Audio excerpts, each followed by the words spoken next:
नमस्कार, मेरा नाम है दिव्यांशु। क्राइम कथा के एक नए एपिसोड के साथ आज फिर से हाजिर हूं। कल हमने ग्वालियर की एक खबर दिखाई थी जिसमें एक युवक जो अपनी तमाम इच्छाओं के साथ, सेक्सुअल इच्छाओं के साथ शराब और कुछ दवाओं का सेवन कर रहा था, उसी दौरान उसकी मौत हो गई थी। इस कहानी पर आपने ढेर सारा प्यार दिया। लेकिन ग्वालियर की एक और कहानी जिसमें एक बेटी अपने प्यार के लिए अपने पिता के सामने, अपने भाई के सामने, अपने पूरे परिवार के सामने गिड़गिड़ाती रहती है, लेकिन उसका अंत इतना बुरा होता है जिसकी परिकल्पना खुद उसके माता पिता ने नहीं की।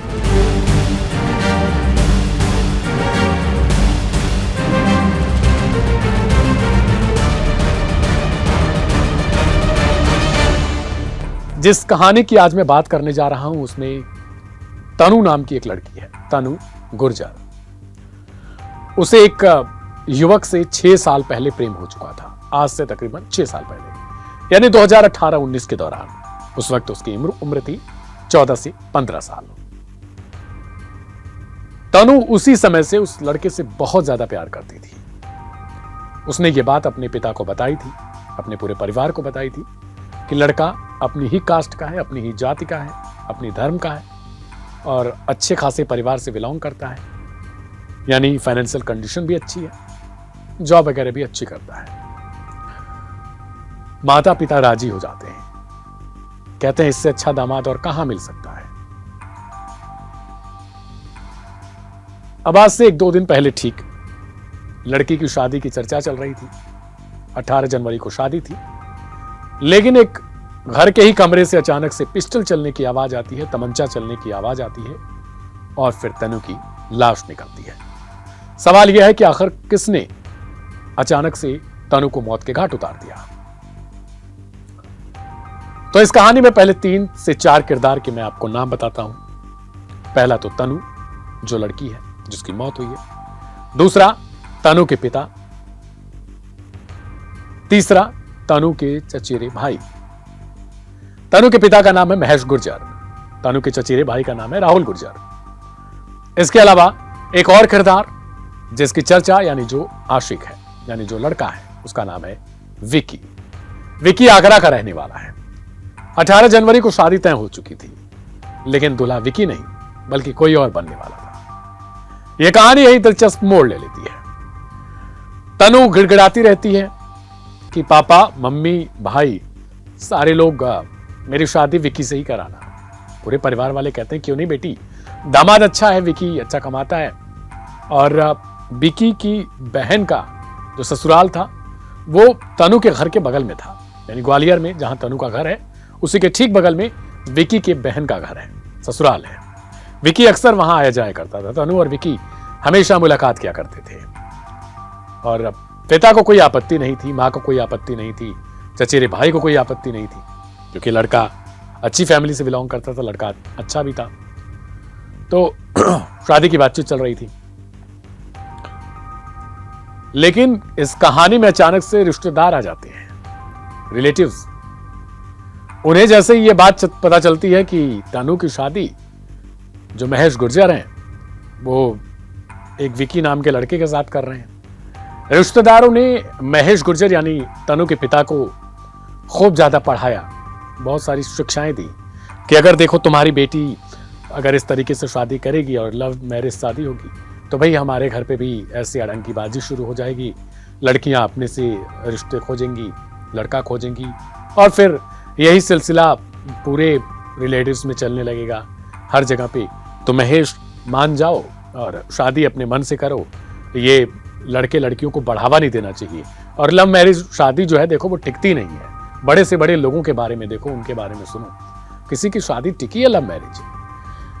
ये सब कुछ जब रिश्तेदार बता देते हैं उसके बाद महेश के मन में भी ये सवाल उठने लगता है कि अगर बेटी अपने मन से शादी करेगी तो कल को अगर विकी उसके साथ कुछ करता है और मना कर देता है या शादी टूट जाती है तो बड़ी पछतावा होगा, बड़ी पूरे रिश्तेदारों में मेरे नाम खराब हो जाएगा। जो रिश्ते आ रहे हैं वो अच्छे आ रहे हैं, मैं इन्हीं में से किसी को देकर शादी कर लेता हूं। तो उसने शादी तय की, एक इंडियन एयरफोर्स में लड़का है उसके साथ। 18 जनवरी को ये शादी तय हो चुकी थी। तनु ने विकी को बात बताई। विकी भी कोशिश कर रहा था। लेकिन तनु ने शादी से 4-5 दिन पहले यानी 18 जनवरी से पहले ही कुछ दिन एक वीडियो रिकॉर्ड किया और इस वीडियो को सोशल मीडिया पर पोस्ट कर दिया। अब पहले आप वीडियो सुनिए कि आखिर तनु उसमें क्या कुछ बता रही है। मेरा नाम तनु गुर्जर है। मेरे पापा का नाम महेश गुर्जर है। मेरी मम्मी का नाम ममता गुर्जर है। मैं ग्वालियर पिंटू पार्क आदर्श नगर की निवासी हूँ। जैसे कि मैं आपको बताना चाह रही हूँ कि मैं एक लड़के से बहुत प्यार करती हूँ और मेरे हमारे रिलेशन को 6 साल हो गए हैं। पहले मेरे घर वालों ने शादी के लिए हाँ कर दी थी, बट फिर मना कर दी और वो मेरे को डेली मारते भी हैं, मारने की धमकी भी देते हैं। और जिससे मैं प्यार करती हूँ उसका नाम भीखम मावी है, विक्की। वो पिनाट आगरा का रहने वाला है और अगर मुझे कुछ हुआ या मैं मरी तो उसके ज़िम्मेदार मेरे घर वाले होंगे, क्योंकि वो मेरे को डेली प्रेशर करते हैं किसी और से शादी के लिए, बट मैं नहीं कर सकती। इस वीडियो को जिसको आपने अभी सुना, 1 मिनट से कम का भी वीडियो है ये, और इसमें वो लगातार यही कह रही थी कि उसकी जान को खतरा है, अगर कुछ होता है तो उसके जिम्मेदार उसके परिवार और उसके पिता होंगे। तनु के इसी वीडियो के बाद जो पिता हैं वो बुलाते हैं एक पंचायत। गांव वाले इकट्ठा होते हैं, वहां पुलिस वाले भी आते हैं समझाने बुझाने के लिए तनु को भी और उसके पिता को भी, क्योंकि वीडियो वायरल हो चुका था। गांव की इज्जत का सवाल था। एक एसआई जो महिला एसआई हैं वो और उनके साथ 2 कांस्टेबल, ये लोग आते हैं और पंचायत बैठती है। पिता महेश गुर्जर, चचेरा भाई राहुल गुर्जर, ये दोनों वहां पर बैठकर दुहाई देते हैं वो इस बात की कि देखो तनु को आप लोग भी समझाओ, इसने वीडियो वायरल कर दिया है, अब जगह जगह से हमको आ रहे हैं कॉल्स और अपने गांव का भी नाम खराब हो रहा है, मेरे परिवार का नाम खराब हो रहा है। बेटी है 20 साल की, अभी समझदार नहीं है, तो आप लोग भी कुछ समझाएं। हालांकि पुलिस की तरफ से बार बार कोशिश की जाती है कि शादी आप जो लड़की कह रही है उसी में कर दीजिए, क्योंकि वो 18 साल से ऊपर की है, बालिग है और उसको फैसले लेने का अधिकार है। तो पिता कहता है कि नहीं, मैं समझा बुझा लूंगा, आप लोग चिंता ना करिए। पंचायत भी धीरे धीरे खत्म होती है। पिता कहता है कि चलिए ठीक है, मैं अपनी बेटी को समझा लूंगा, मुझे उम्मीद है मेरी बेटी है, मान जाएगी। अब पंचायत लौटती है, पुलिस वाले आधे रास्ते पहुंचे होंगे। उसके बाद महेश गुर्जर और उसका जो भतीजा है राहुल गुर्जर, ये दोनों तनु गुर्जर को उसके कमरे में लेके जाते हैं। कमरे का दरवाजा जैसे ही बंद होता है उसके बाद धड़ाधड़ गोलियां चलने की आवाज आती है।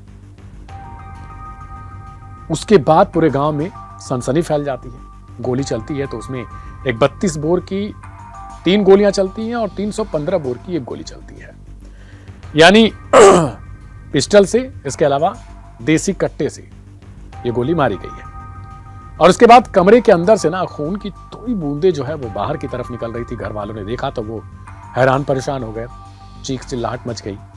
अब लोग सोचने लगे कि कौन किसको गोली लगी, कैसे लगा। लेकिन कुछ देर बाद तनु गुर्जर का पिता महेश सिंह गुर्जर जो पिस्टल है उसे लहराते हुए बाहर निकलता है। और उसके बाद राहुल गुर्जर वो जो है बंदूक अपनी लेकर फरार हो जाता है वहीं से। पुलिस वाले आधे दूर पहुंचे थे, उसके बाद उनको भाग कर आना पड़ा और वहां देखते हैं तो महेश जो है पिस्टल लहरा रहा है। पुलिस वालों ने उसे पकड़ा, राहुल गुर्जर का पीछा किया गया, उसे भी गिरफ्तार किया गया। उसके बाद महेश गुर्जर से पूछताछ होती है। पूछताछ के दौरान पुलिस वाले पूछते हैं कि तुमने तो कहा था कि तुम अपनी बेटी को समझा बुझा लोगे, लेकिन तुमने तो उसे गोली मार दी, वो तो मर गई। तो वो कहता है मुझे कोई इस बात की अफसोस नहीं है, कोई इस बात की चिंता नहीं है, मैंने खूब समझाया, वो समझी नहीं और उसके बाद हमने गोली मार दी और मुझे इस बात का कोई भी पछतावा या आप सोचें कि नहीं मैंने गोली मार दी तो उसके बाद मुझे कोई अफसोस होगा, नहीं, बिल्कुल नहीं है मेरे को अफसोस। पुलिस वाले भी बड़े हैरान रह जाते हैं कि आखिर किस तरीके का पिता है जो गोली भी मारता है, बेटी मर जाती है, अपनी ही बेटी का खून बहा देता है, उसे मौत की नींद सुला देता है और उसके बाद कह रहा है कोई, यानी जिसकी डोली उठनी थी 18 जनवरी को उसी की अर्थी उठा देता है। अब समझिए कि आज का समाज, वो समाज जिसको लेकर हम चिंता करते हैं कि लोग क्या कहेंगे, अब वो लोग कहने के लिए कुछ नहीं बचा उनके पास। अब वो महेश को गालियां देंगे, लेकिन इससे पहले उस बेटी को गालियां दी जा रही थी, यानी जिसने अपने प्यार के बारे में बोला, अपने परिवार वालों से बोला कि ठीक है प्रॉब्लम हो सकती थी, लेकिन मैंने अपने धर्म का, अपनी जाति का और ऐसा भी लड़का मैंने चुना जो लड़का माँ पिता को भी पसंद आ जाएगा, कमाता खाता, अच्छे परिवार से बिलोंग करता है, जिसके ऊपर कोई आक्षेप नहीं है, कोई ऐसा चरित्र नहीं है उसका कि आप लोग उस पर भी उंगली उठाएं, लेकिन वो रिलेटिव्स उन्होंने कान भरा, पिता को मजबूर किया और अंततः कहानी ये हुई कि पिता के पास सब कुछ होते हुए अब बेटी नहीं है। यानी बचपन से जब वो तनु पैदा हुई होगी, उसके बाद से उसके मन में कितनी इच्छाएं रही होगी कि अपनी बेटी को विदा करेगा, डोली में बिठाकर विदा करेगा। और बेटी के लिए आमतौर पे लोगों की क्या इच्छाएं रहती हैं कि वो इतना कुछ करेंगे उसके लिए कि उसे कभी कोई दुख ना हो। लेकिन अब तनु इस दुनिया में नहीं है, और कुछ अगर है तो वो सिर्फ तनु के पिता, माँ, भाई, विक्की। अगर ये रिश्ता तय हो जाता तो सोचिए कि जो एयरफोर्स का लड़का था उसकी भी जिंदगी खराब होती, क्योंकि वास्तव में तनु उससे प्रेम करती नहीं, मजबूरन उससे शादी करनी थी। उधर विक्की की जिंदगी खराब होती और इधर माँ बाप को रोज शिकायतें झेलनी पड़ती। तो इससे अच्छा रहा होता कि समय पर सही फैसला लिया जाए। मेरी आप सबसे गुजारिश है कि इस वीडियो को आप दूसरों तक जरूर पहुंचाएं, क्योंकि आवेश में आकर कोई भी फैसला लिया जाता है वो हमेशा खतरनाक होता है। हर चीज की जड़ एक नहीं कि अपनी जिंदगी या किसी की जिंदगी को समाप्त कर दिया जाए। ये जिंदगी बार बार नहीं मिलती, और खासकर बेटे बेटियां, संतान सभी को नहीं मिलते। संतान उन्हीं को मिलता है जिनके हिस्से में वो सब कुछ आया रहता है। तो कभी भी गुस्से में, क्योंकि गुस्सा हमेशा कहा जाता है काल होता है, और गुस्से में की गई चीजें हमेशा खतरनाक होती हैं, चाहे वो अपने आप पर गुस्सा दिखाएं या किसी दूसरे पर। फिर से एक बार यही कोशिश रहेगी कि आप अपनों तक ये वीडियो पहुंचाएं, और कृपया कर गुस्से में आकर कोई फैसला ना लें और कोई ऐसा कदम ना उठाएं जिससे हानि आपको पहुंचे, आपके दिल को पहुंचे, आपके अपने लोगों को पहुंचे। क्योंकि एक बार लिया गया फैसला दोबारा पलटा नहीं जा सकता। अब तनु जिंदा नहीं हो सकती, और ना ही इस दुनिया में वापस आ सकती है, और ना ही तनु की डोली उड़ सकती है। मेरा नाम है दिव्यांशु। क्राइम कथा के आज एपिसोड में इतना ही। अपना बहुत ख्याल रखिएगा, अपनों का खूब ख्याल रखिएगा, अपनों को प्यार दीजिएगा, और हाँ, सोते सोते इस वीडियो को एक लाइक के साथ जरूर वाइंड अप करिएगा। नमस्कार।